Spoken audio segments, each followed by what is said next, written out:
નથી. ઈશ્વરે આપણને સૌને આંખ આપી છે. એ આંખ જેને તેને અપાય નહીં. જેને તેને જો આંખ આપીએ ને તો ધ્યાન કરવા માટે, ભજન કરવા માટે, ભક્તિ કરવા માટે જ્યારે બેસીએ ને ત્યારે પાછું એ બધું આડું આવીને આવરણ કરે. દ્રષ્ટિ જો જ્યાં ત્યાં આપીએ તો મન બગડે, અને મન જો બગડે ને તો આ મનખો જે છે એ મનખો પણ બગડે. એક કહેવત છે, જેની ચા બગડે એની સવાર બગડે, જેની દાળ બગડે એનો દિવસ બગડે, જેનું અથાણું બગડે એનું વરસ બગડે, અને ભાઈ જેનું ઘરનું માણસ બગડે એનો ભવ બગડે. એટલે તો કરદમજીએ ભગવાન નારાયણ પાસે માગણી કરી ત્યારે અનુકૂળ પત્ની અને તમારા જેવો દીકરો માંગ્યો. જ્યારે પણ જગતના પદાર્થોની સામે દ્રષ્ટિ જાય ત્યારે બ્રહ્મ રૂપની ભાવનાએ કરીને એની સામે જોજો. પૂતનાનો પ્રાણ ભગવાન સ્તનપાન કરતા કરતા ખેંચવા લાગ્યા છે.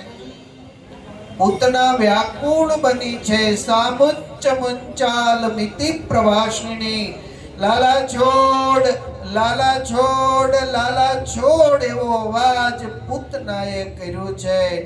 લાલાએ ધીમે રહીને કહ્યું, હું જેને પકડું છું એને પછી છોડતું નથી, માટે હું કોઈને છોડીશ નહીં. એકવાર ભગવાન આપણું કાંડું પકડી લે, આટલી ભક્તિ, આટલું ભજન તો આપણે જરૂર કરી લઈએ, અને એ ભગવાન એકવાર આપણું કાંડું પકડી લેશે પછી એ ભગવાન છોડશે નહીં. આ જગતનો માણસ ક્યારે છોડીને ભયો જાય એનું નક્કી નથી, પણ ભગવાન કોઈ દિવસ છોડશે નહીં. પૂતના જે છે એ આકુળ વ્યાકુળ જ્યારે થઈ છે ત્યારે પૂતના પોતાના મૂળ રાક્ષસી સ્વરૂપમાં આવી છે, અને રાક્ષસી રૂપ જ્યારે થયો છે ત્યારે ભગવાને પૂતનાનો પ્રાણ ખેંચ્યો, અને પ્રાણ ખેંચતાની સાથે એ રાક્ષસી શરીર, વિશાળ કાય શરીરમાંથી પ્રાણ જતા એ શરીર ધરાશયી થયું છે. 6 ગાઉ લાંબુ શરીર થયું છે એમ કહેવામાં આવ્યું છે. બધા જ બહાર આવ્યા છે, અવાજની દિશામાં આવ્યા છે. માં યશોદાને લાલાની યાદ આવી છે. લાલો ક્યાં, લાલો ક્યાં? ચારેય બાજુ શોધખોળ કરે છે. પૂતનાના શરીર ઉપર બાળ પ્રભુ રમી રહ્યા છે. યશોદા મૈયાને ગોપીઓ છે ટપકો આપી રહી છે. ગોપીઓએ કહ્યું કે માં લાલાને એકલો કેમ છોડે છે?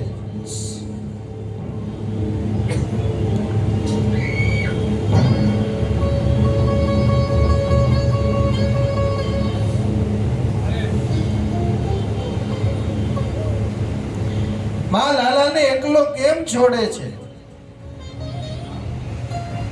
ગોપીઓની સામે માં યશોદાએ કહ્યું કે ગોપીઓ, આ મારે ત્યાં બાળકનો પહેલો જન્મ છે. મને ઘરકામ અત્યાર સુધી કરેલો એટલે ઘરકામમાં હું લાગી અને લાલો ભૂલાયો. માં, અમે એટલા બધા વ્રત, જપ, તપ કર્યા, કેટલાય ઉપવાસો અમે કર્યા, ત્યારે તારે ત્યાં બાળકનો જન્મ થયો છે. અને હવે એ લાલાને તું એકલા છોડી દઈશ, એ લાલાને કંઈક થઈ જશે તો, માટે ક્યારે લાલાને એકલો ન છોડીશ. મા યશોદાએ કહ્યું, ગોપીઓ ભલે એકલો લાલાને ક્યારેય નહીં છોડે. ગોપ બધા ભેગા થયા છે. પૂતનાનું એ વિશાળકાય શરીર હતું. ભાગવતજીમાં એવું લખ્યું છે કે પૂતનાના શરીરના કટકા કર્યા, પછી એની ચિત્તા ખડકી અને પછી એને સળગાવ્યું છે. આપણે તો સામાન્ય માણસના અગ્નિ સંસ્કારમાં ગયા હોય, એ અગ્નિ સંસ્કારમાં ગયા હોય ત્યારે સામાન્ય શરીર હોય, નાનું શરીર હોય, જેને કારણે એના માટે કોઈ વૈકલ્પિક વ્યવસ્થા કરવાની હોતી નથી. એના માપનું જ ખાટલો હોય, એના માપનું જ અગ્નિ નું પેલું હોય, ઇલેક્ટ્રિક હોય તો પણ, અને એમાં ભસ્માવશેષ શરીર થતું હોય છે. પરંતુ 6 ગાવ લાંબુ શરીર પૂતનાનું હોય તો 6 ગાવની ચિત્તા ખડકવી એ પણ એક વિચાર માંગી લે. એમ કહ્યું કે પૂતના જ્યારે પડી, આમ લાંબુ શરીર હોય તો જાડું એટલું હોય, જેટલા વૃક્ષો પડ્યા હતા ને એ વૃક્ષોના કટકા કરી કરીને જુદી જુદી ચિત્તા ખડકી સળગાવવામાં જ્યારે આવી ત્યારે દહ્યમાનસ્ય દેહાશ્ચ ધુમાશ્ચ અગરુ સ્વરૂપ, એનું શરીર જ્યારે સળગ્યું ત્યારે એમાંથી ચંદનના જેવી સુવાસ નીકળી.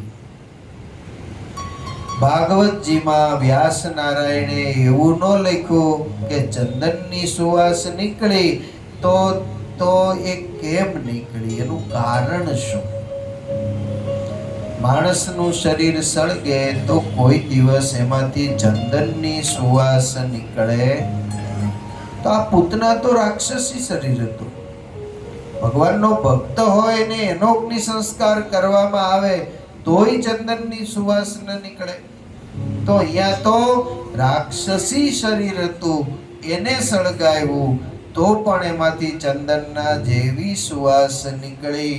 એનું કારણ એ હતું કે એ શરીરને ભગવાન નારાયણનો સ્પર્શ થઈ ગયો. જે શરીરને ભગવાન નારાયણનો સ્પર્શ થાય એ શરીર નિર્ગુણ ભાવને પામી જાય. પ્રોક્તાસ્તે નિર્ગુણા ભક્તા નિર્ગુણસ્ય હરેર્યત સંબંધા તત ક્રિયા સર્વા ભવંતે વહી નિર્ગુણા. શિક્ષાપત્રીમાં સ્વામિનારાયણ ભગવાન આ શ્લોક લખી ગયા. કેટલા બધા પ્રશ્નો હતા, એ તમામ પ્રશ્નોનું સમાધાન આ એક શ્લોકમાં આપ્યું. જો અહીંયા પૂતનાના શરીરમાંથી ચંદનની સુવાસ આવી, શું કામ આવી? વ્યાસજીએ ન લખ્યું. કુરુક્ષેત્રના મેદાનમાં અર્જુનને સંશય થયો અને ભગવાને વિરાટ સ્વરૂપ 1000 હાથ વાળું ધારણ કર્યું. તો એવડું મોટું ભગવાનનું વિશાળકાય શરીર થયું. પીતાંબર જે પહેર્યું હતું, પીતાંબર તો કપડાનું હતું. તો વિરાટ સ્વરૂપ જ્યારે થયું ત્યારે લુગડાનું પહેરેલું, કપડાનું પહેરેલું પીતાંબર એ કેમ મોટું થયું? પણ એ કપડું ભગવાનના સંબંધે નિર્ગુણ ભાવને પામી ગયું હતું. એવું ને એવું સમુદ્રનું ઉલ્લંઘન કરીને હનુમાનજી મહારાજ લંકામાં જતા હતા. નાગમાતા સુરસા એને રસ્તામાં મળી. સુરસા કે હું ખાઈ જાઉં. સામાન્ય વાનર શરીર. હવે સુરસાનું તો મોટું શરીર હતું, મોટું મુખ પાડ્યું.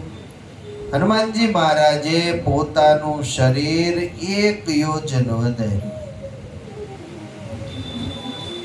હવે હનુમાનજી મહારાજે એમ કહેવાય કે એક લંગોટ પહેરેલો હતો અને માથા ઉપર ટોપી હતી. સામાન્ય શરીર વાળું માનવ શરીર હતું ત્યારે હનુમાનજીએ લંગોટ પહેર્યો તો બરાબર છે. માથા ઉપર ટોપી હતી એ બરાબર છે. હવે 1 યોજનનું શરીર થયું, લંગોટ ને ટોપીનું થયું. માથું મોટું થયું હોય ને તો ટોપીનું શું થયું? લખ્યું નહીં. એટલું નહીં, પછી સુરસાએ 2 યોજનનું શરીર કર્યું. એટલે અહીં હનુમાનજી મહારાજે 4 યોજનનું કર્યું. એક પછી એક લંગોટ ને ટોપી બદલાવતા ગયા અને મોટું કરતા ગયા. સાથે લઈ ગયા હતા નહીં. ભગવાનનો સંબંધ જેને થાય એ બધું જ નિર્ગુણ ભાવને પામી જાય છે. એટલા માટે ઘરે ભોજન જે બનાવીએ ને એ ભોજન પણ ભગવાનને ધરાવીએ અને ભગવાનને ધરાવીને ભગવાનને જમાડીને પછી આપણે જમીએ. ભગવાનની દ્રષ્ટિ એમાં પડે. ભોજનમાં રહેલા દોષો જે છે એ દોષ પણ નિર્ગુણ ભાવને પામી જાય, જેને કારણે ખાનારાની બુદ્ધિમાં વિપરીતતા ના આવે, વિકૃતિ ના આવે. એટલા માટે ભગવાનને ધરાવીને જમવાની વાત કરી છે. માટે ભગવાનને યાદ કરીએ અને પછી જમીએ તો આપણામાં એટલા દોષ ઓછા આવે. ખુદા કરે જિંદગી માં એ મુકામ આए और किसी का नाम लो और जुबा पे तेरा नाम आए. આપણું જીવન એવું થઈ જાય કે નામ કોકનું લેવા જાય, ભગવાનનું નામ આવી જાય. આવું આપણું જીવન થઈ જવું જોઈએ. તો ભગવાન રાજી રાજી અને રાજી. શુક બોલે કે રાજન ભગવાન 108 દિવસના થયા છે. એક દિવસ માં યશોદાએ પ્રભુને ગોદડી ઉપર સુવડાવ્યા હતા. એની મેળાએ ભગવાન આમ પડખું ફેર્યા. યશોદા માં જોઈ ગયા અને માએ નંદ બાબાને કહ્યું, આજ મારો લાલો એની મેળાએ પડખું ફેર્યો છે તો મારે અંગ પરિવર્તનનો ઉત્સવ કરવો છે. લાલાનો જન્મ થયો ત્યારે તમે ઘણું બધું દાન આપ્યું હતું, પણ મારી સખીઓને હું કઈ દાન આપી શકી નથી. હવે લાલો 3 મહિનાનો થઈ ગયો, 108 દિવસનો થયો, એટલે હવે મારે આજે દાન આપવું છે. નંદ બાબા કે ભલે કાંઈ વાંધો નહીં, આમ તો આપણે જે આવે ને જે માગે એ બધુંય આપીએ છીએ, તો તારા હાથે તું આપજે. નિમંત્રણ બધે પાઠવવામાં આવ્યું છે, દિવસ નક્કી કરવામાં આવ્યો છે. દિવસ આવ્યો, સવાર થઈ. સવારના સમયે માં યશોદાને એવું લાગ્યું હમણાં મારી સખીઓ બધી આવશે, મારું ઘર નાનું છે, આ વસ્તુ આજુબાજુમાં અસ્તવ્યસ્ત પડી છે, તો લાવ થોડી સરખી મૂકી દઉં. રોહિણીને બોલાવીને કહ્યું, રોહિણી અહીંયા આવ, આ દાઉને અને કનૈયાને પારણિયામાં સુવડાવ્યા છે, આ ગોપીઓ બધી આવશે, પારણિયું નડશે. એક કામ કર, એક બાજુથી તું ઉપાડ, એક બાજુથી હું લઉં અને આપણે આને બહાર કાઢી મૂકીએ. એમાં લાલો સૂતો તો ઈ રોહિણીએ એક બાજુથી પારણિયું ઉઠાવ્યું, એક બાજુથી માં યશોદાએ ઉપાડ્યું અને લાલાને આમ પારણિયું લઈને બહાર લઈ જાય. લાલો અંદર પોઢેલો સૂતા સૂતા વિચાર કરે કે મારી માં મને બહાર કાઢવા માંગે છે, માં યશોદાને મુશ્કેલી આવશે. જે દિવસે એમ થાય કે આ ભગવાન નડે છે, એ દિવસે મુશ્કેલીની શરૂઆત થઈ જાય. હવે ઓસરીમાં લાવ્યા, ઓસરીમાં મૂકશું તોય નડશે, ફળિયામાં લઈ ગયા. હવે ફળિયામાં મૂકે તો હમણાં તાપ સૂર્યનારાયણ ઉપર આવશે, તાપ લાગશે. મારા લાલાને તાપ લાગે બરાબર નહીં. નંદ બાબાને કહ્યું, ક્યાં ગયા, અહીંયા આવો, આ ગાડું છે ને એ ગાડાને ઊંચું કરો અને એક બાજુથી આગળ એને ટેકો ભરાવો. એ ગાડાને બાબાએ ઊંચું કર્યું, એને ટેકો ભરાવ્યો અને પારણિયાને ગાડાની નીચે રાખી દીધું. મારા લાલા ઉપર તાપ ના આવે, મારા લાલાને તાપ ન લાગે, આવી સુરક્ષિત જગ્યાએ લાલાને ત્યાં મૂક્યો છે. લાલો અંદર સૂતો સૂતો વિચાર કરે કે માને મુશ્કેલી ના પડવી જોઈએ. સોના મોરનો એક ટોપલો ભર્યો, એકમાં કપડા ભર્યા છે, એકમાં સુવર્ણના દાગીનાઓ ભર્યા છે. એક પછી એક ગોપીઓ નંદ બાબાને આંગણે નિમંત્રણ મળ્યું છે એટલે આવવા લાગી છે. પણ એ ગોપીના હૃદયમાં એવો ભાવ હતો કે આજ મને ભગવાનના દર્શન થશે, આજ દર્શન થશે, આજ દર્શન થશે. ગોપી આંગણામાં આવે. મા યશોદા કે ગોપી આવી છો, હાલે મારે આજ તને ભેટ આપવી છે એમ કરી સુવર્ણની મુદ્રા લઈ અને ભેટ આપવા માટે જ્યાં જાય, ગોપી આમ હાથ ફેલાયો હોય, સુવર્ણની મુદ્રા એમાં મૂકે અને ગોપી આંખ ખોલીને જોવે તો સુવર્ણની મુદ્રાઓ હોય. ગોપીએ સુવર્ણની મુદ્રા ટોપલામાં નાખી અને એમ કહે કે માં, આ સુવર્ણની મુદ્રા માટે અમે તારા ઘરે આવતા નથી. મને તો એમ હતું કે તું મારા હાથમાં લાલો આપીશ.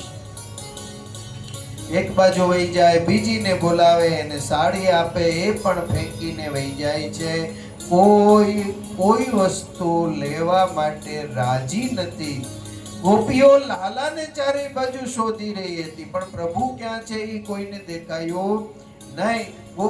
એક ગોપીએ બીજીને કીધું કે ગોપી એક કામ કરીએ કે ઠાકોરજી જ્યાં હોય ત્યાં આપણે અહીંયા એના નામની ધૂન મચાવીએ, એના નામનું સ્મરણ કરીએ, એના નામનું સંકીર્તન કરીએ. આપણે અહીંયા યાદ કરશું ને એટલે એ કનૈયો એ લાલો જ્યાં હશે ને ત્યાં આપણા સંકીર્તન અને સ્મરણનો અવાજ પહોંચી જશે. એ આપણને દર્શન દેવા માટે આવશે. અને નંદ બાબાના આંગણામાં એ ભેગી થયેલી ગોપીઓએ ભગવાન નારાયણના નામની ધૂન શરૂ કરી છે. ओ लल्ला की सुन के में आई, जशोदा मैया दे दे बधाई.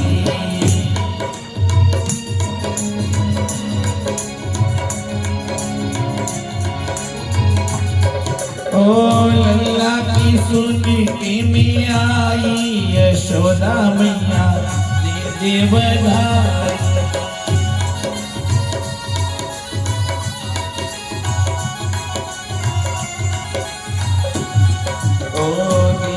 बधाई मैया दे दे बधाई, दे दे बधाई मैया दे दे बधाई. लल्ला की ओ थारी लल्ला की सुन के में आई, यशोदा मैया दे दे बधाई.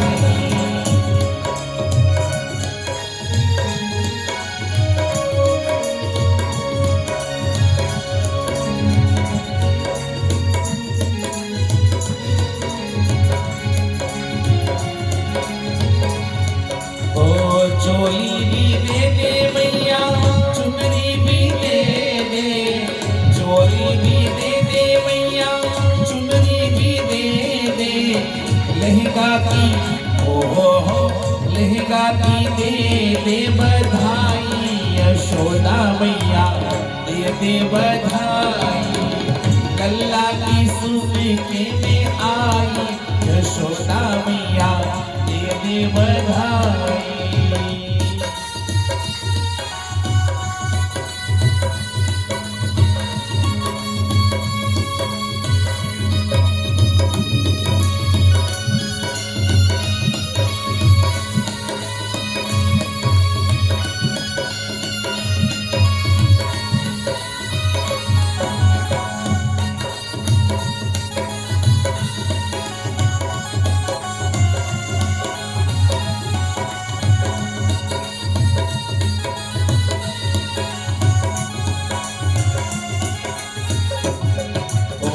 झुमका भी दे दे मैया, कंगना भी दे दे.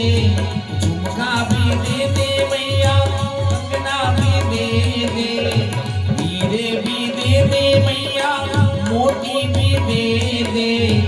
कंठा भी दे दे बधाई, यशोदा मैया दे दे बधाई. लल्ला की सुन के में आई, यशोदा मैया दे दे बधाई, दे दे બધાઈ. ગોપીઓ બધી જ મળીને ભગવાનના નામના સંકીર્તનમાં લાગી છે. માં યશોદાનું મન ટોપલામાં રહેલી સુવર્ણની મુદ્રામાં છે. લાલો પારણિયામાં સૂતો છે. પારણિયામાં સૂતા સૂતા વિચાર કરે, માનું મન મારામાં નથી. મામાના ગામથી રાક્ષસ આવે છે, માને પરેશાન કરશે. આકાશ માર્ગે શક્તાસુર આવ્યો છે. વિચાર કરે આમાં લાલો ક્યાં હશે? લાલાએ વિચાર કર્યો કે હું મારા તરફ ધ્યાન જો શક્તાસુરનું નહીં આવે ને તો આ રાક્ષસ માને હેરાન કરશે. એટલે પારણિયાની નીચે, ગાડાની નીચે પારણિયામાં સૂતેલા બાલ પ્રભુએ રડવાનું ચાલુ કર્યું. રડવાનો અવાજ શક્તાસુરને કાને ગયો. એણે નીચે દ્રષ્ટિ કરી, અવાજની દિશામાં જોયું. ગાડાની નીચેથી અવાજ આવતો હતો. આજ પારણિયામાં, આજ ગાડાની નીચે એ નંદ યશોદાનો છૈયો હોય. મારા શરીરને આની ઉપર પડતું મૂકું, જેને કારણે લાલો દબાઈને મૃત્યુ પામશે. આકાશ માર્ગે શરીરને ઊંચું લઈ જાય અને શરીરને પડતું મૂકે.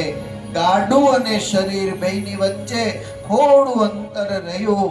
નીચે સૂતેલા બાલ પ્રભુએ પોતાના પગને ઊંચો કરી ગાડાને લાત મારી.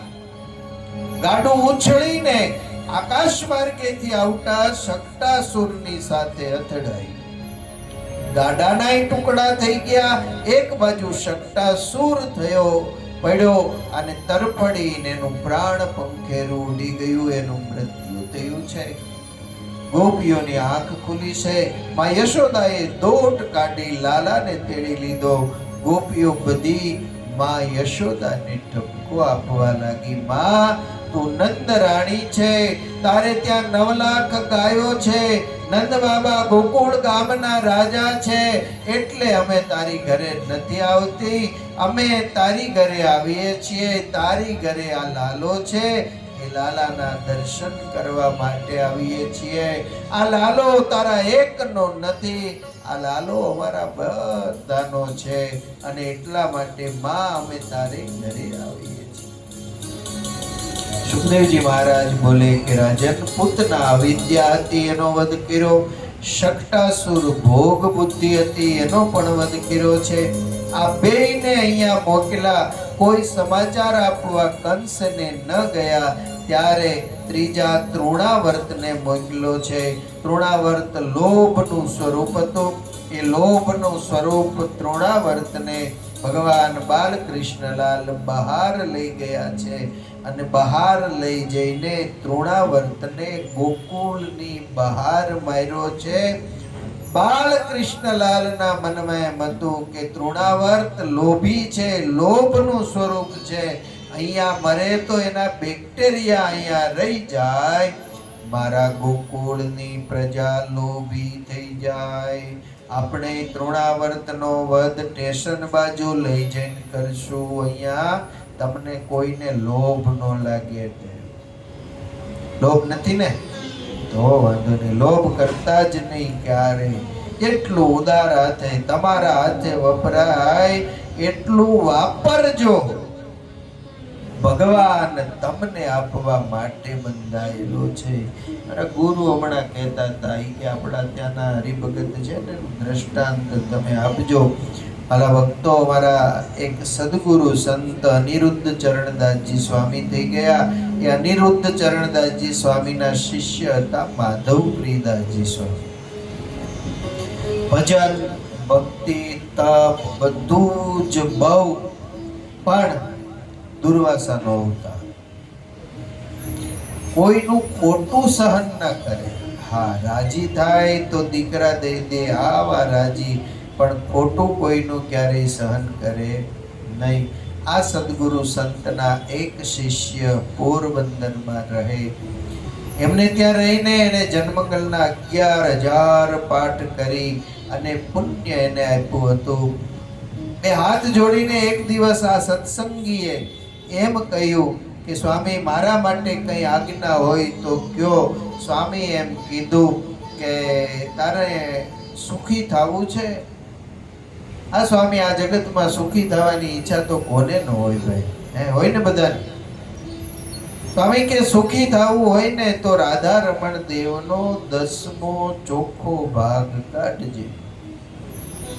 ચોપડા રાખતા હોય ને તમે, ચોપડામાં હિસાબ હોય, એ હિસાબનો ચોખ્ખો 10મો ભાગ રાધા રમણ દેવનો કાઢજે. રાધા રમણ દેવને જ તું આપજે. ભલે સ્વામી. એ પહેલા વર્ષે રાધા રમણ દેવનો ભાગ 25 વર્ષ થઈ ગયા, 35,000 રૂપિયા નીકળ્યો હશે. એ રાધા રમણ દેવને ટોપડે જમા કર્યો. વર્ષ ગયું, પ્રગતિ થઈ, 50,000 થયા, 50 ના લાખ થયા, લાખના 2 થયા, 2 ના 5 થયા, 5 ના 10 થયા. આ વર્ષે 2,65,00,000 રૂપિયાનો ધર્માદો એ હરિભક્તે રાધા રમણ દેવને 10મો ભાગ તરીકે અર્પણ કર્યો. ભગવાને સુખિયા કર્યા કે ભગવાને આપ્યું કે ભગવાનને એણે આપ્યું? જો સાધુની વાત માની તો એ સુખી થયા. આજે સુખી છે, નથી એવું નથી. 2,65,00,000 એને ભગવાનને આપ્યા હોય તો એના 9 ભાગ તો અહીંયા રહ્યા ને. ચોખ્ખો ધર્માદો રાધા રમણ દેવનો રાધા રમણ દેવને અર્પણ કરવાનો. અમારા જેવા સાધુ કોઈ જાય, અમે અહીંયા ઉત્સવ કરીએ છીએ, સેવા કરો, 25,000-50,000ની, લાખ 2 લાખની જે કાંઈ સેવા કરવાની હોય ને, એ રાધા રમણ દેવના ધર્માદામાંથી નહીં, એમાંથી જુદી કરવાની. ઈ જે દેવને આપવાનું એ તો આપવાનું જ, પણ એમાંથી કઈ લેવાનું નહીં. બાકીની જે કઈ સેવા કરવાની હોય એ જુદી રહીને કરવાની. આજે એમનો દીકરો પણ એ સેવાની રીતે ને એ વચનને અનુસરીને ચાલે છે. બાપ દીકરો બંને હયાત છે. એમનો એક નાનો એવો દીકરો પણ છે. મારો કહેવાનો ભાવ એ છે કે ભગવાનને જ્યારે આપ્યું છે ત્યારે ભગવાનને અર્થે વાપરવાનું થાય ત્યારે ક્યારેય પાછી પાની કરતા નહીં. આપણને આપનારા એ પરમાત્મા છે, અને એ પરમાત્મા આપશે ત્યારે પણ એ કાંઈ આમ ખોબો ભરીને કે એક પટારો ભરીને કે એક પેટી ભરીને તમને આપી જશે નહીં. બુદ્ધિ યોગ દદામ્યહમ, એ એવી સદબુદ્ધિ આપશે કે આ કામ તું કરે, આમ કર, આ ધંધામાં આમ કર, અહીંયા પૈસા રોક, ભગવાન તને આપશે. એવી બુદ્ધિ આપે અને થાય. ભગવાન છે ને ઉત્તર ગુજરાતની અંદર વિચરણ કરતા હતા, અને ઉત્તર ગુજરાતના એક ગામમાં ભગવાન સહજાનંદ સ્વામી ગયા. ભગવાન શ્રી હરિને એક સત્સંગીએ એમ કહ્યું કે મહારાજ, આવતીકાલે મારે ત્યાં જમવા પધારો. ભગવાન શ્રી હરિ કહે કાંઈ વાંધો નહીં, હું આવીશ તારે ત્યાં. ભગવાન શ્રી હરિ એને ત્યાં જમવા ગયા. થાળી પીરસાઈ, બાજોટ ઉપર થાળી મૂકી, મહારાજને બેસાડ્યા, અને પછી મહારાજે જમવાનું નિમંત્રણ જ્યારે આવ્યું ને ત્યારે એમ કહ્યું હતું કે મારા જમવા માટે થાળમાં સાદું ભોજન બનાવજે. હરિભગતની પરિસ્થિતિ જોઈ હોય ને મહારાજે કે સાદું ભોજન બનાવજે. ભલે મહારાજ, પણ હૃદયમાં ભાવ હોય ને, ભગવાન જમવા પધારે તો કઈ સાદું ભોજન થોડું ભગવાનને જમાડાય. એટલે સરસ મજાના મેવા મીઠાઈ ને એ પ્રમાણે એ સમયે જે કાંઈ હશે એવું સરસ મજાનું ભોજન બનાવ્યું. થાળી પીરસી, મહારાજને અર્પણ કરી. મહારાજે થાળીમાં દ્રષ્ટિ કરી. મહારાજ કે અમે તને કહ્યું તું ને સાદું ભોજન બનાવજે, આ તો તું મેવા અને મિષ્ટાન બનાવ્યું તો બહુ સુખીઓ લાગે છે, પૈસા વાળો લાગે છે. હવે તારે અમને જમાડવા હોય તો 400 રૂપિયા અહીંયા મૂક. કેટલા એ સમયો જે ચલણ હોય 400 રૂપિયા મૂક તો અમે જમશું, નહીતર નહીં જમીએ. હવે હરિભગત કેવા મૂંઝાણા છે. એક તો માંડ કરીને ક્યાંકથી આગા પાછું કરીને લઈ આવીને મેવા ને મિષ્ટાનનો તાળ કર્યો. એમાં 400 રૂપિયા માંગ્યા, પણ ભગત બહુ શુરવીર, એને કહ્યું મહારાજ કાંઈ વાંધો નહીં, થોડી વાર બેસો ને રાહ જોવો, હમણાં આવ્યો. એ કોક વેપારીને ત્યાંથી કઈક ઓછીના કે વ્યાજે જે રીતે લાવ્યો એ 400 રૂપિયા લઈ આવ્યો. એ 400 રૂપિયા લાવી કોથળી ભરી મહારાજ પાસે મૂકી અને કહ્યું કે લ્યો મહારાજ, આ 4 કોથળી, ચારેયમાં 100 રૂપિયા, 400 રૂપિયા છે, હવે મહારાજ જમો. મહારાજ કે કાંઈ વાંધો નહીં. કોથળી ત્યાં મૂકી દીધી. મહારાજ એનો થાળ પ્રેમથી જેમાં ઊભા થઈને મહારાજ વિદાય લે એટલે હરિભગતે કહ્યું કે મહારાજ આ તમારા 400 રૂપિયા લેતા જાઓ. ભગવાન શ્રી હરિ કે આ 400 રૂપિયા મારે લઈ જવા નથી, પણ તું વિસનગરની બજારમાં જઈ અને આની જેટલી તુવેર આવે ને એટલી તુવેર લઈ લે. હવે ત્યારે 1 રૂપિયાની 4 મણ તુવેર આવતી. કેટલી? 1 રૂપિયાની 4 મણ તુવેર. એ વિસનગરની બજારમાં જઈ 1 રૂપિયાની 4 મણ લેખે ચોકે ચોકે 1600 થાય ને, કેટલી થાય? એ 1600 મણ તુવેર એને લીધી. હવે એને નાખવી ક્યાં? મહારાજને કે, મહારાજ કે એને ક્યાંક એક દુકાન કે ગોડાઉન કઈક લઈને એમાં ભરી દે, તું રાખી મૂક, મારે જ્યારે જોશે ત્યારે હું મગાવી લઈશ. મહારાજ તો ગઢડા વહી ગયા. 2-4-5 મહિનાનો સમય વયો ગયો. અહીંયાથી ટપાલ લખીને કહ્યું કે મહારાજ આ તમારી તુવેર છે, એ આ દુષ્કાળનું વરસ છે અને ભાવ બહુ વધી ગયા છે, ચોરની ને ડાકુ લૂંટારાની બીક લાગે એવું છે, અને જો આમને આમ પડી રહેશે, કોઈ લૂંટી ન જાય તો જીવજંતુ પડે ને સડી જશે, માટે તમારી તુવેર મગાવી લ્યો. એ પત્ર લઈને જે માણસ ગયો હતો, મહારાજે પત્ર વાંચ્યો. પત્ર વાંચ્યા પછી મહારાજે અંદર જવાબ લખીને મોકલ્યો કે તુવેરને જે ભાવ આવે ને એ ભાવે વેચી નાખજે. એ વિસનગરની બજારમાં એને તુવેર વેચીને 4 રૂપિયાની મણ લેખે વેચી. હવે પૈસા આવ્યા.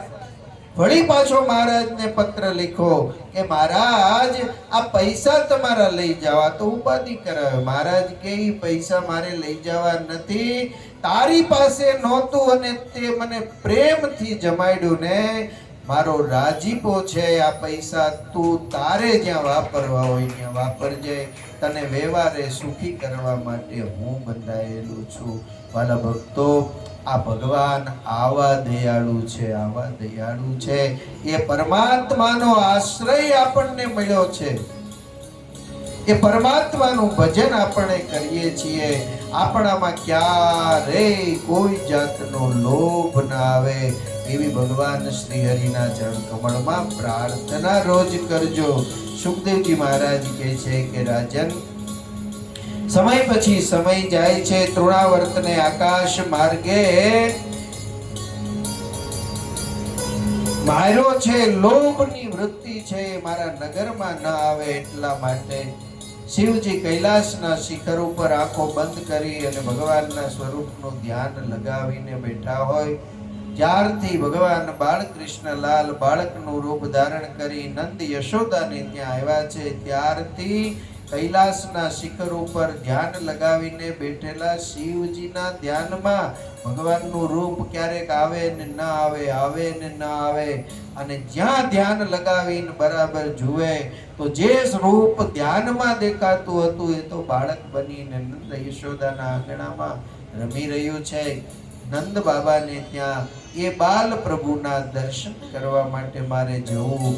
આવો નિર્ણય કરી કૈલાસના શિખર ઉપરથી શિવજી દર્શન કરવા માટે ગોકુળમાં પધાર્યા છે.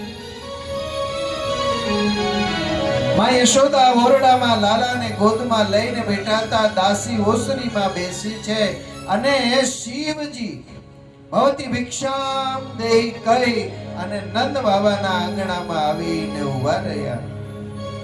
કેટલાય ભગવાનના પ્રાગટ્ય પછી કેટલાય ઋષિ મુનિઓ, સાધુ સંતો ભિક્ષા માંગવા માટે આવતા હતા. અને એ ભિક્ષા માંગવા જ્યારે આવતા ત્યારે દાસી માને પૂછ્યા સિવાય જે માગે એ દાનમાં આપતી હતી. આજ દાસી ભગવાન શિવ જ્યારે અહીંયા પધાર્યા છે ત્યારે દાસી ભિક્ષા દેવા માટે ગઈ છે. અહીંયા ભોળાનાથ બાજુમાં બિરાજે છે. अरे अंग बबूत गली रुडमाला शीश नाग लिपटायो वाको तिलक भाल चंद्रमा घर घर अलग जगायो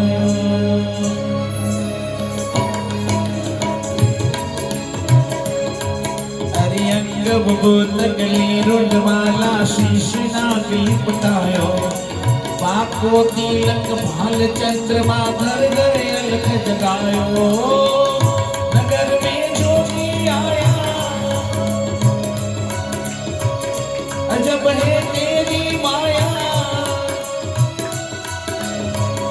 नगर में जोगी आया अजब है तेरी माया सबसे बड़ा है तेरा नाम भोलेनाथ भोलेनाथ भोलेनाथ. દાસી ભિક્ષા લઈને આવી. भोलेनाथ ભોળાનાથ નજીક આવ્યા પણ એ ભિક્ષા જ્યાં જોવે તો શિવજી બે ડગલા પાછળ હટી ગયા. આવી ભિક્ષા મારે જોતી નથી. મા પાસે જઈ માને કહ્યું, મા જોગી તો ઘણા ભિક્ષાવૃત્તિ કરવા આવે છે પણ આ જોગી કંઈક જુદા છે. હું ભિક્ષા આપવા ગઈ તો ભિક્ષા ન લીધી, બે ડગલા પાછળ હટી ગયા. જાય ને પૂછ ભિક્ષામાં શું જોઈએ છીએ. અને ક્યાં આવીને પૂછ્યું કે યોગીરાજ ભિક્ષામાં શું જોઈએ. શિવજીએ નક્કી કર્યું કે ભિક્ષા માંગવા જઈએ ને પછી પાત્ર સંતાડીએ બરાબર નહીં. જે ભિક્ષામાં જોઈએ માગી જ લ્યો. અને શિવજીએ કહ્યું કે મેં એવું સાંભળ્યું છે નંદ યશોદાને ત્યાં લાલો જન્મો છે, એ લાલાના દર્શન કરવા છે, એ બાળકના દર્શન કરવા માટે આવ્યો છું.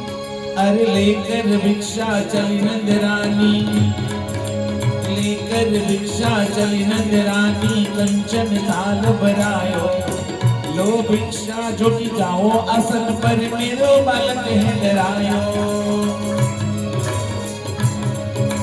ना चाहिए अरे लेकर भिक्षा चली नंद रानी कंचन थाल भरायो लो भिक्षा झुकी जाओ आसन पर मेरो बालक है डरायो हो नगर में जोगी आया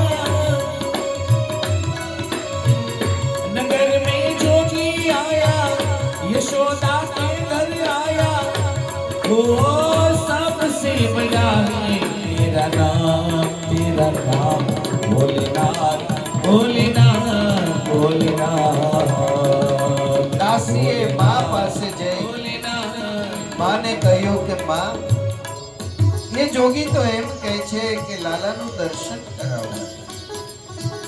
મા યશોદાએ કહ્યું, જાયા એ જોગીને કયાવ લાલાનું દર્શન નહીં કરાવીએ, એને સુવર્ણની મુદ્રા જોઈએ તો સોનું લઈને જા, સુવર્ણની મુદ્રા આપ.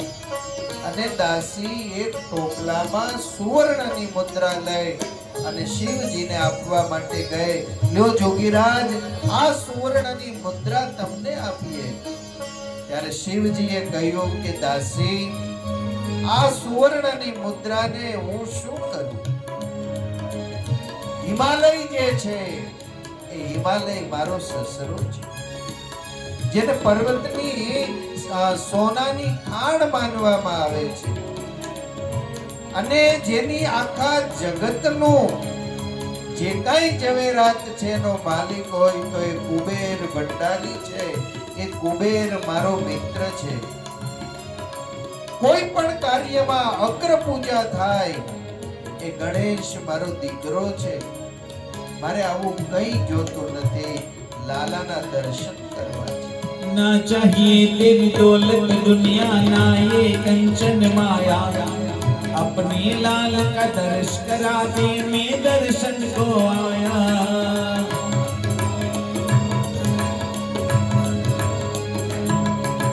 ना चाहिए, अरे ना चाहिए तेरी दौलत दुनिया, ना ये कंचन माया, ना चाहिए तेरी दौलत दुनिया, ना ये कंचन माया, अपने लाल का दर्श करा दे, अपने लाल का दर्श करा दे, मैं दर्शन को आया, मैं दर्शन को आया। લાલાના દર્શન કરાવ. દાસીએ ના પાડી. મહાત્માજી, આ જોગીની નજર બહુ ભારે હોય, લાલા ઉપર નજર લાગી જાય, દર્શન નહીં કરાવી. અરે દાસી, એ શેષની ઉપર શયન કરનારો છે, સૃષ્ટિનું પાલન કરનારો છે, કલ્યાણનો આપનારો છે. શિવજી માંડ્યા ભેદ ખોલવા, અને ભેદ જો ખુલી જશે તો મા પાસે હું બાળક બનીને માનો પ્રેમ મેળવવા માટે આવ્યો છું. મા મને બાળક માનીને પ્રેમ નહીં કરે. લાલાએ શિવજીને આમ સેજ સંકેત કર્યો કે ભેદ કો ભેદ રહેને દો, ભેદ મત ખોલો. લાલો અહીંયા દર્શન કરાવવા માટે રડવા લાગ્યો છે. માએ કહ્યું કે આ લાલો કેમ રડે છે? માએ સેજ લાલાના માથે પાલવ ડાક્યો. હાથ વડે કરીને લાલાએ પાલવને દૂર કરી દીધો, અને ગોદમાંથી બાલ પ્રભુ નીચે ઉતર્યા છે. માને એવું લાગ્યું કે આ લાલાને આ યોગી આવ્યા પછી આકર્ષણ થયું હોય એવું લાગે છે. દાસીને કહ્યું, દાસી જા, માં દર્શન તો કરાવે, પણ એક નજરથી જો જોગી લાલાની સામે ન જુએ ને તો માં દર્શન કરાવે. દાસી આવીને કહ્યું, મહાત્માજી, માં યશોદા લાલાના દર્શન કરાવવા માટે તૈયાર થયા છે, પણ અમને એવું લાગે છે યોગીની નજર ભારે હોય, નજર લાગી જાય એટલે એક મીટથી દર્શન, એક મીટથી નજર માંડીને ન જુએ ને તો દર્શન કરાવીએ. શિવજીએ કહ્યું, કઈ વાંધો નહીં, હું એક મીટથી એની સામે નહીં જોઉં.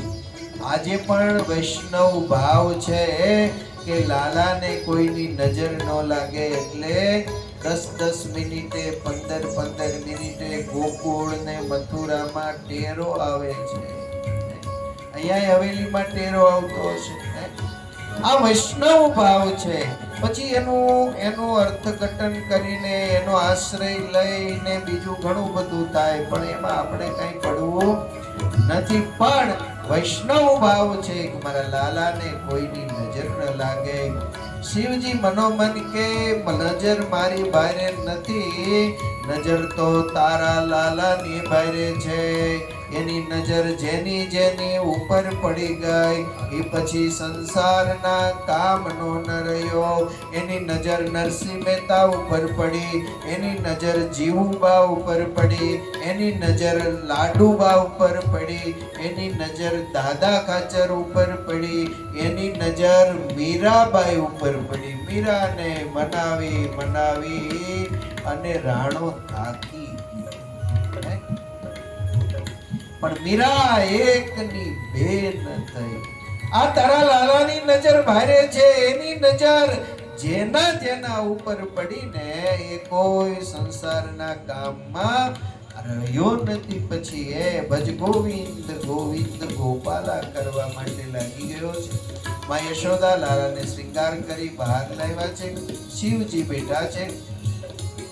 શિવજીની ગોદમાં લાલાને બાલ પ્રભુને આપ્યા છે, અને શિવજીને ભગવાન નારાયણનો સ્પર્શ થયો છે.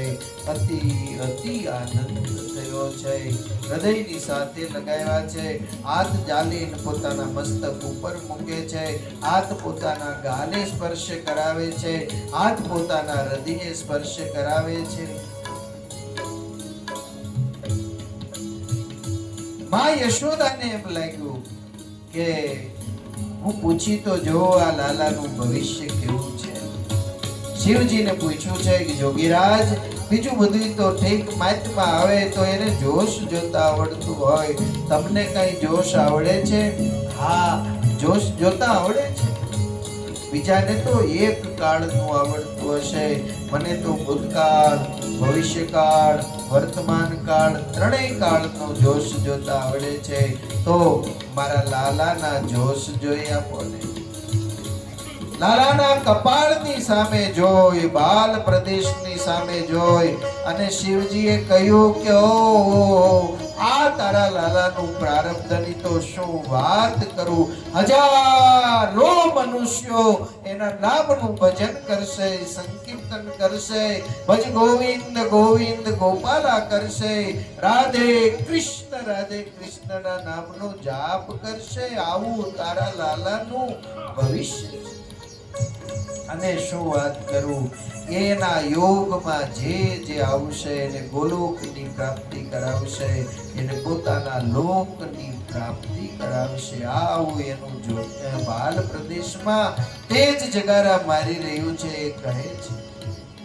એના ખૂબ મંદિરો થશે, એના લોકો ભજન કરશે, કલ્યાણનો અને મોક્ષનો માર્ગ એના દ્વારા ખુલશે.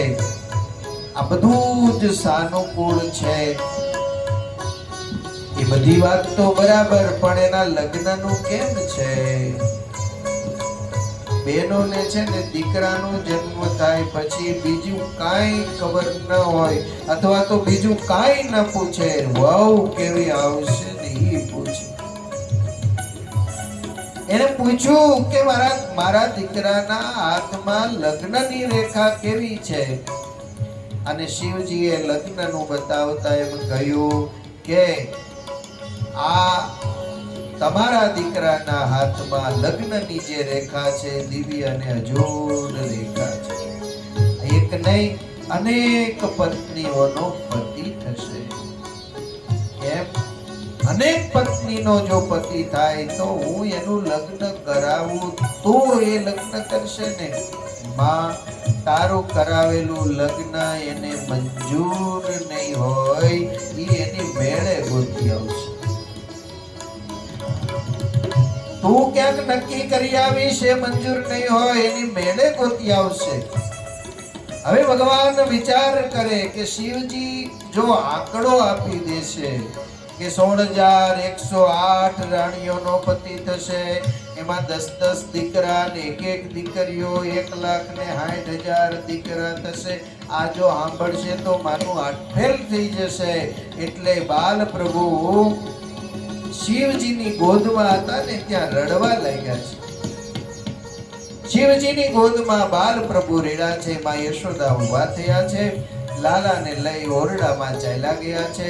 શિવજી ભગવાનનું દર્શન કરવાથી ધન્ય થયા છે અને હરિનામ સંકીર્તન કરતા કરતા, પ્રભુને યાદ કરતા કરતા કૈલાશ તરફ ચાલતા થયા છે. पंचमेर परिक्रमा करके सृष्टि नाद बजायो, सूरदास बलिहारी यशोदा जुग जुग जेते रचायो.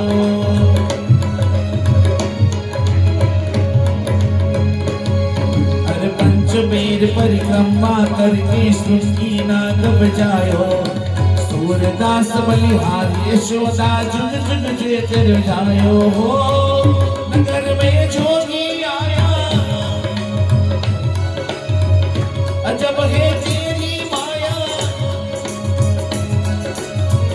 नगर में जोगी आया, अजब है तेरी माया, यशोदा के घर आया. ओ सबसे बड़ा है तेरा नाम, भोलेनाथ भोलेनाथ भोलेनाथ भोलेनाथ भोलेनाथ भोलेनाथ. ભગવાન બાલ પ્રભુના દર્શન કરી, પંચવાર પ્રદક્ષિણા કરી અને શિવજી કૈલાસ તરફ ગયા છે. આ બાજુ વસુદેવજીના મોકલવાથી ગર્ગાચાર્યજી નંદ બાબાને આંગણે આવ્યા છે, ગોકુળમાં આવ્યા છે. બાબાએ સ્વાગત કર્યું છે. ગર્ગાચાર્યજીએ પોતાની ઓળખાણ આપી છે અને નંદ બાબાએ કહ્યું છે કે આપ મારે આંગણે આવ્યા છો ત્યારે મારું આંગણું પાવન થયું છે. અનાયાસે કોઈ સાધુ કોઈ સદગ્રહસ્થને આંગણે આવી જાય ને તો એ સાધુનું આગમન ગ્રહસ્થનું કલ્યાણ કરનાર છે. પધરામણી નિમંત્રણ આપીએ અને કરીએ તો બરાબર છે, પણ ક્યારેક અનાયાસે સામેથી કોઈ એમ કહે કે અમે તમારે ઘરે આવીએ છીએ ત્યારે સેવક સદન સ્વામી આગમનો મંગલ મૂલ અમંગલ દમન. વશિષ્ઠજી રામજીને ત્યાં જ્યારે પધાર્યા છે ત્યારે તુલસીદાસજીએ આ ચોપાઈ લખી છે.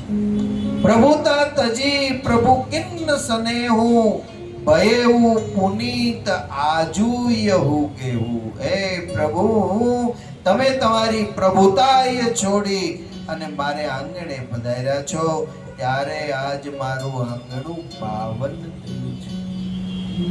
ગર્ગાચાર્યજીને આસન આપ્યું છે, બેસાડ્યા છે, પૂજા કરી છે, સ્વાગત કર્યું છે અને પછી પોતાને ત્યાં લાલાનો જન્મ થયો છે એની વાત કરી છે. ગર્ગાચાર્યજીએ કહ્યું કે હું વસુદેવને મળીને આવું છું. વસુદેવજીએ મને કહ્યું કે નંદ બાબાને ત્યાં એક દીકરાનો જન્મ થયો છે, રોહિણીને ત્યાં એક બાળકનો જન્મ થયો છે, આ બંનેના નામકરણ બાકી છે, તમે ત્યાં જાઓ. એના મોકલવાથી હું અહીંયા આવ્યો છું. બીજા દિવસની સવારે નામકરણ સંસ્કાર કરવો આવું નક્કી થયું છે. પૂજાની સામગ્રી તૈયાર કરી છે. ગર્ગાચાર્યજી બેઠા છે આ બાજુ, પૂજાની સામગ્રી છે, ગણેશનું સ્થાપન કર્યું છે, ગણેશનું પૂજન કર્યું છે અને નામકરણ સંસ્કાર કરતા રોહિણી નંદનનું નામ પહેલા પાડે છે. અયમ હિ રોહિણી પુત્રો રમયન સુહૃદે ગુણે આખ્યાસ્તે રામ ઇતિ બલાધિક્યાત બલમ વિદુ. આ રોહિણી નંદનનું નામ હું રામ પાડું છું. આ રોહિણી નંદન બળમાં બહુ તાકાત અને શક્તિ વાળા હશે એટલે રામ નામની આગળ બળ શબ્દ લાગશે અને એક નામ એનું બલરામ એવું થશે. બળદેવજીનું નામ પાડ્યું છે. બળદેવજીના નામનો મંગલ જયઘોષ આપણે સૌ સાથે કરીશું. બોલો બલદેવજી મહારાજની જય.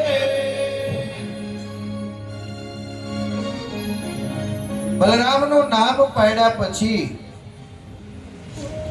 યશોદાનંદનનું નામ પાડવા માટે ગર્ગાચાર્યજી જ્યાં જાય, આમ દ્રષ્ટિ જ્યાં ભગવાન બાલ પ્રભુ ઉપર પડીને તો એમની દ્રષ્ટિ એમને એમ સ્થિર થઈ ગઈ. બાલ પ્રભુએ ગર્ગાચાર્યજીની સામે જોયું છે, ગર્ગાચાર્યજીએ બાલ પ્રભુની સામે જોયું છે અને સમાધિ લાગી ગઈ. આ બાજુ નંદ બાબા બેઠા હતા. નંદ બાબાએ કહ્યું કે બાબા ક્યાં ખોવાઈ ગયા, જાગો અને આનું નામ કહો. ગર્ગાચાર્યજી એને કહ્યું કે બહુની સંતિ નામાની રૂપાણી ચ સુસુષ્યતે ગુણ કર્માનુરૂપાણી તાન્યહમ વેદનો જના. આનું હું શું નામ પાડું? હે, આના એટલા નામ હશે, એટલા નામ થશે કે એની વાત ન પૂછો. ભગવાનના કેટલા નામ છે? 1000 નામ છે. તમને કયું નામ ગમે છે? હે, તમને કયું ગમે? કૃષ્ણનું ગમે, ગોપીનાથજી, કે તમારા ઈનું? ઈ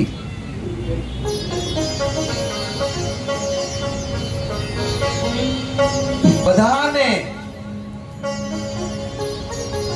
વધારેમાં વધારે નામ ગમે તો એ પરમાત્માનું નામ હોઈ શકે, પણ પરમાત્મામાં મનની વૃત્તિ જાજીવાર રહેતી નથી, અને રાખવી હોય તો આડોશ પાડોશ વાળા રહેવા દેતા નથી. ગર્ગાચાર્યજી કે આના તો અનેક નામ છે, છતાં પણ એક નામ હું તમને કહું છું. કળિયુગનો રંગ છે કાળો, અને કાળા રંગ ઉપરથી આનું એક નામ કૃષ્ણ થશે. શ્યામ વર્ણ, અને વર્ણ ઉપરથી કળિયુગના ગુણ ઉપરથી ભગવાન નારાયણનું નામ કૃષ્ણ પાડવામાં આવ્યું. નામ છે ને પહેલાના સમયમાં વર્ણ ઉપરથી, કુળ ઉપરથી, કર્મ ઉપરથી, લક્ષણ ઉપરથી, આ બધા ઉપરથી પહેલાના સમયમાં નામ પાડવામાં આવતા. અત્યારે પણ ઘણી જાતના પોતપોતાના બિઝનેસ કરતા હોય તો કોઈક ઘી વાળા થઈ ગયા, તેલનો બિઝનેસ કરતા હોય તો તેલ વાળા થઈ ગયા, હા કોઈક લોખંડ હાર્ડવેરની દુકાન વાળા હોય તો એ લોખંડ વાળા થઈ ગયા, ખાંડ વાળા થઈ ગયા, ઠીક છે ને. એટલે એ બધા નામો જે પોતે કાર્ય કરી રહ્યા છે અથવા તો જે કાર્યમાં કુશળતા હોય એ કુશળતા પ્રમાણે એના નામ પાડવામાં આવતા હતા. ઘણાના નામ કુળ ઉપરથી પાડવામાં આવતું, અને ઘણીક વાર તો નામને અને ગુણને ક્યાંય મેળ પણ ન હોય એવું પણ બને. નામ હોય હસમુખ, શું નામ હોય? હસમુખ. પણ હસમુખ ને ભાગ્યે જ કોક દી તમે હસતો જો, એ મોઢું ચડાવીને જ ચાલતો હોય. હસમુખ આનું નામ. હસમુખ હોય પણ કોઈ દિવસ એને હસતો જોયો નથી.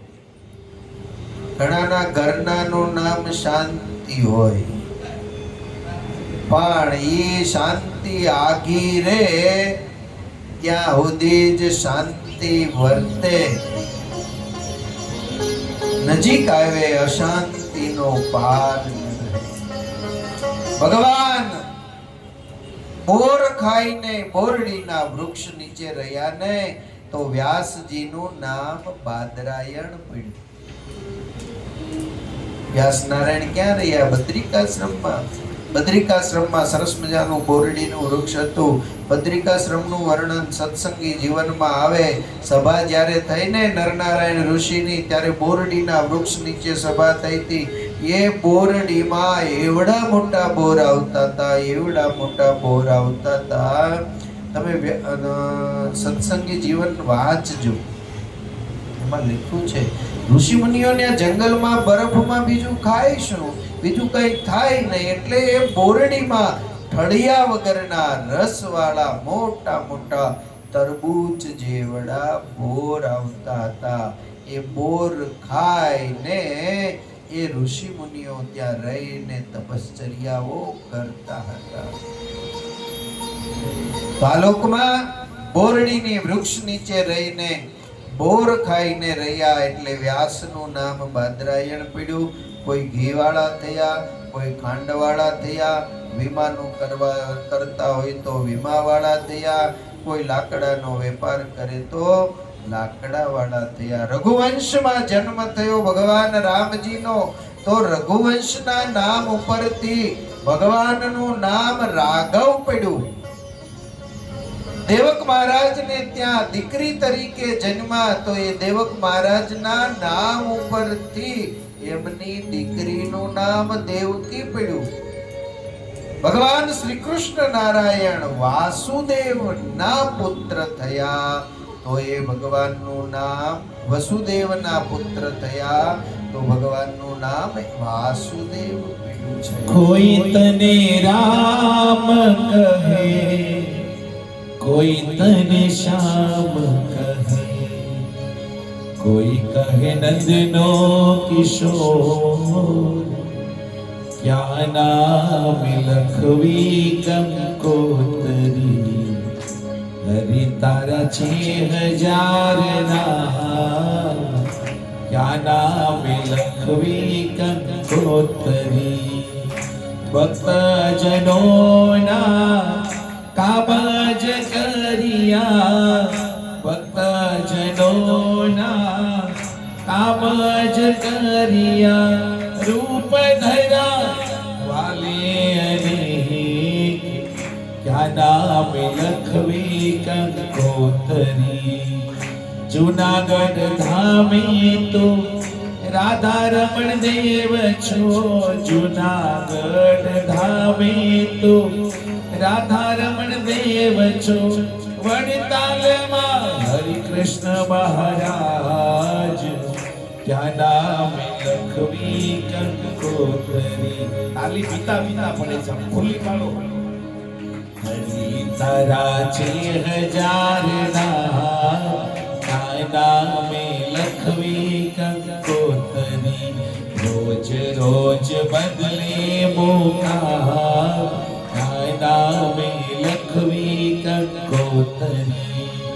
पंढरपुर मां पांडुरंग विठला, पंढरपुर मां पांडुरंग विठला। अयोध्या नो राजा राम, क्या नाम लखवी कंकोतरी।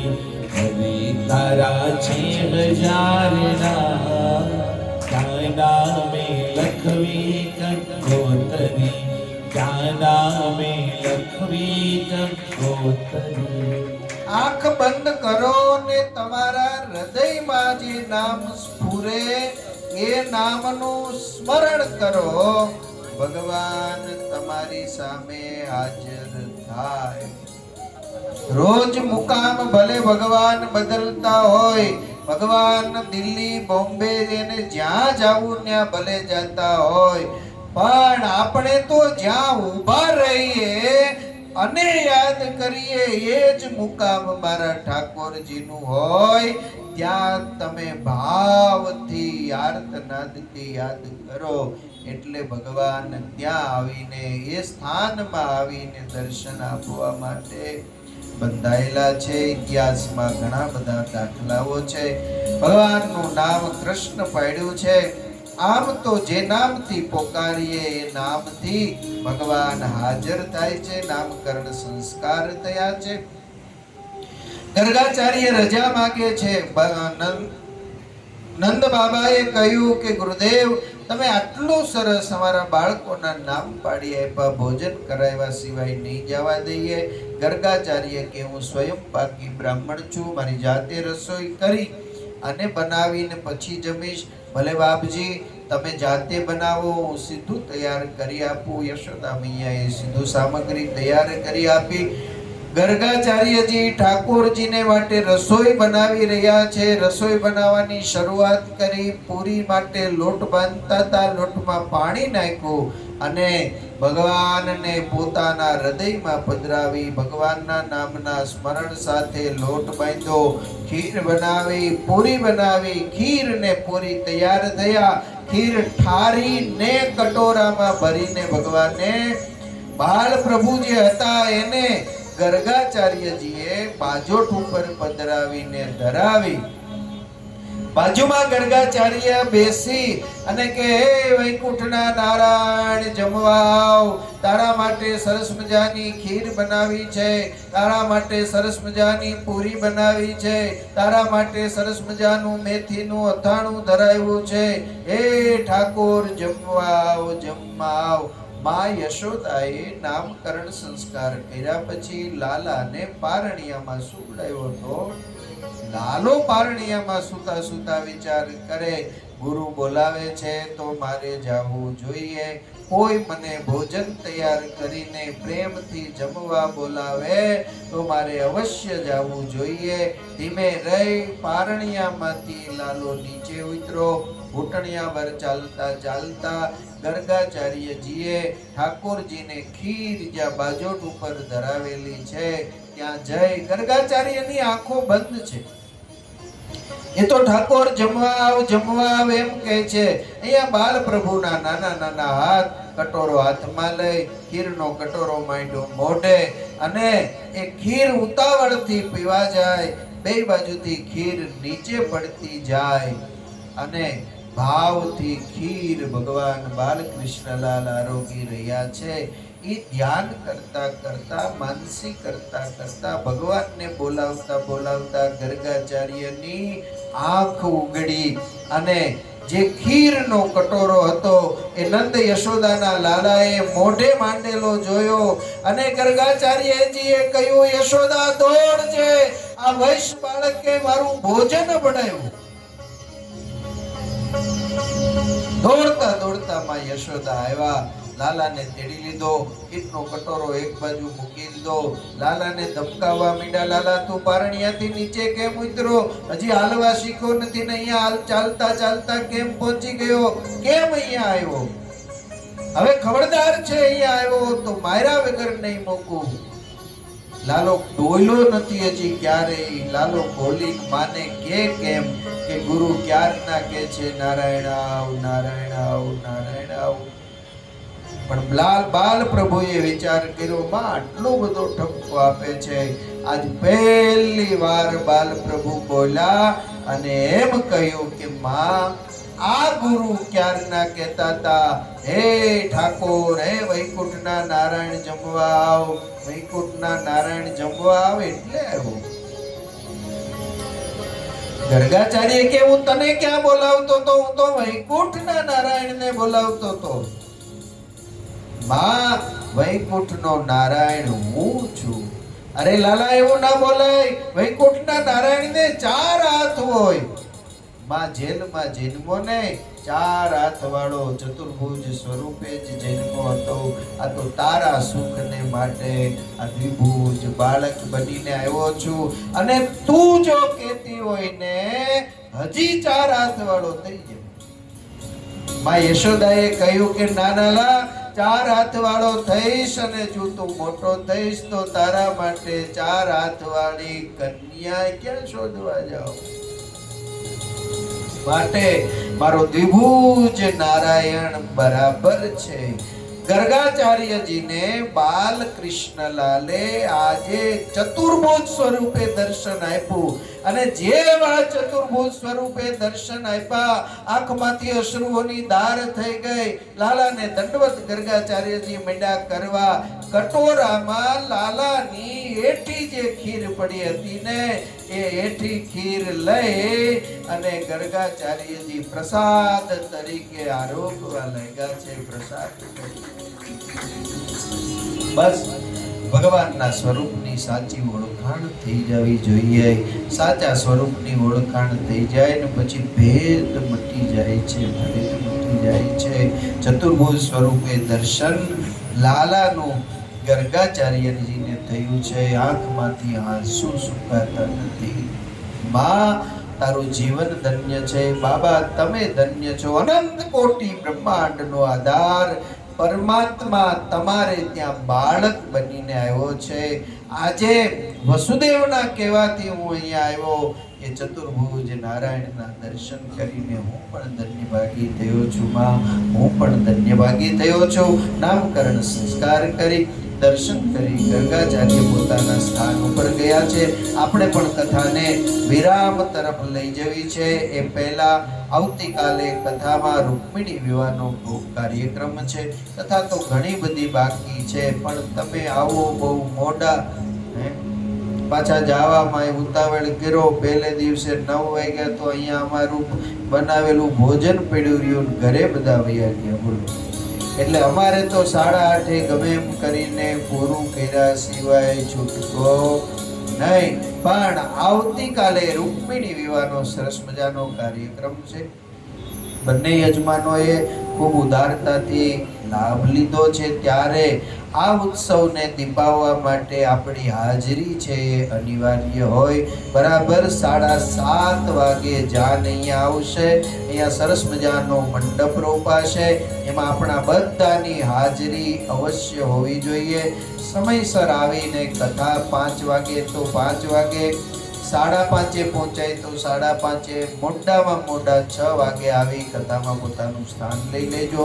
7:15 આરતી પછી 15 મિનિટ કથાનો કાર્યક્રમ, અને કથા પછી અહીંયા મંડપમાં સરસ મજાનો રૂકમિણી વિવાહનો કાર્યક્રમ, એના સાક્ષી બનવાનો અવસર તમને બધાને પ્રાપ્ત થશે. તો સમયસર આવજો. પ્રસાદ લીધા વગર કોઈ જાશો નહીં. સૌને મારી ખાસ ટ્રસ્ટી મંડળ તરફથી, મંદિર તરફથી ભલામણ છે. એ સાથે અત્યારની કથાને વિરામ. સ્વામિનારાયણ, સ્વામિનારાયણ, સ્વામિનારાયણ, સ્વામિનારાયણ.